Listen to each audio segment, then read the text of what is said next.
নখ কাটতে হবে। হ্যাঁ, আমি তো কতবার পাঠাই, আপনি বন্ধ আর বন্ধ। তুমি এই কি বলে নখ কাটতে দাও না কেন কও কাকু? আজকে তুমি কুকুর বইলা তোমার এই নখ কাটা দেয় না কেউ? হ্যাঁ, দুপুরে কি খাইছো কাকু? 2 বেলা খাই। 2 বেলা খায়? ও, সকালে আর রাতে? হায় হায়, দুপুরে তোমার খাওয়ান দেয় না? হ্যাঁ, তুমি দুপুরে খাওয়া পাও না, এটা একটা কথা। ওরে 3 বেলা খাওয়ার দিবে, কি আছে দুপুরে? খাই, খেতে চায় না।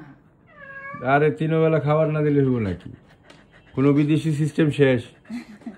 3 বেলা খাইতে দিবেন ওরে, 4 বেলা 5 বেলা খাইবো, কি আছে জীবনে? কাকু, তুমি এত ভদ্র কুকুর, সে হ্যালো, ওনাকে বলো হ্যালো, যে আপনি ভয় পায়েন না। আমাদের ভয় পাই বলে যে কি বলে, আমাদের নবীজি অ্যানিমেল খুব পছন্দ করতেন।